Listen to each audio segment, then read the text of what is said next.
নির্দিষ্টভাবে ভাগ যদি মুসলমান সম্প্রদায় মনে হয় হয়তো যে এটার মধ্যে কোনো ভাগাভাগি নেই, কিন্তু দুটো ভাগে বিভক্ত, শিয়া এবং সুন্নি। এবার আমি এগুলোরও যদি আরো নির্দিষ্টভাবে ভাগ যদি একবার দেখাই, আর দেখানি লাগতো না, ধুর হলার ভাই হলা, আর দেখানি লাগতো না। তুই যে পাগলা কুত্তা ঘেউ ঘে করতেছিস এটা আমাদের জানা হয়ে গেছে। অর্থাৎ তুই এরার আগুন বেড়াত লাগাইতে চাইতেছিস, এটাও আমরা বুঝতে পারছি। তোর এই গাউ গাউ করার কারণে তোর চ্যানেলটা একটু ভালো চলতেছে, ব্যবসা হইতেছে, এটাও আমরা বুঝতে পারছি। তবে তোর এগুলা যারা দেখে তারা শুধু হাসে আর তোরে থুতু দেয়, তুই জানোস না। তোর নিজের ধর্ম সম্পর্কে তুই কিছুই জানোস না।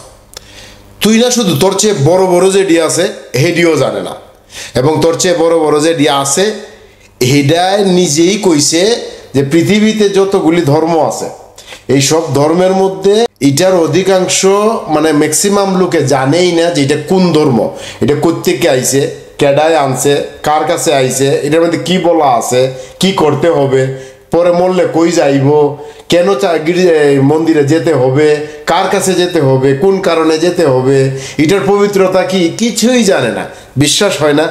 আমার কথা না রে ভাই, ঠাকুরের কথা শুনেন ঠাকুর কি বলেন, চলুন। তিন রকমের ধর্মের লোক বেশি আছে, খ্রিস্টান, ইসলাম আর হিন্দু।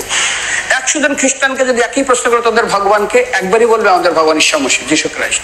মুসলমানকে জিজ্ঞাসা করবে 3 থেকে 5 মানে মৃত্যুর আগে পর্যন্ত যাকে, এই তোদের ভগবানকে একই উত্তর দেবে, ভাই আমাদের ভগবান হলো আল্লাহ। হিন্দুদেরকে যদি একই প্রশ্ন করা হয়, ভাই তোদের ভগবানকে, কনফিউজ।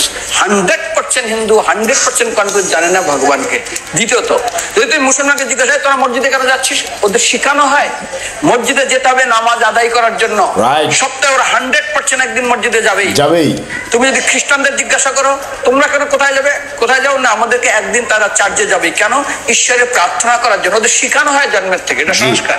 আর হিন্দুদের যদি জিজ্ঞাসা করে তোমরা মন্দিরে কেন যাচ্ছ, হ্যাঁ আমার ছেলের বিয়ে হচ্ছে না, আমার মেয়ের বাচ্চা হচ্ছে না, আমার বাবা হসপিটালে আছে, কালকে আমার মামলার ডেট আছে, আমার ব্যবসা খুব খারাপ, আমার শরীর খুব খারাপ।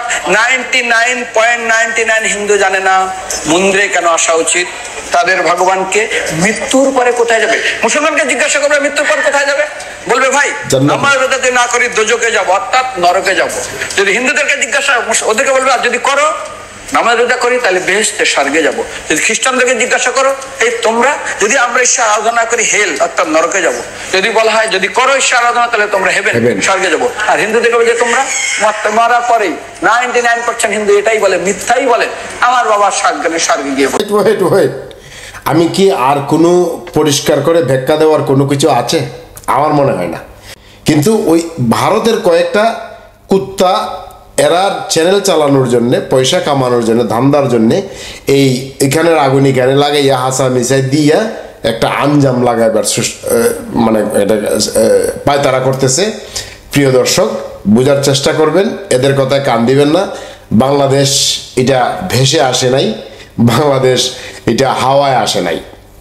বাংলাদেশ আল্লাহ সুবহানাহু ওয়া তাআলার এই জমিনে এটা একটা ভূমি। বাংলাদেশের বাঙালি জাতির জন্যে, বাংলাদেশের জাতির জন্যে এটা একটা আবাসস্থান। মহান রব্বুল আলামিন আমাদেরকে হেফাজত করবেন, এই দোয়া ও প্রত্যাশা রেখে আজকের মতো আলোচনা এখানে বিদায়। আল্লাহ হাফেজ, আবার দেখা হবে।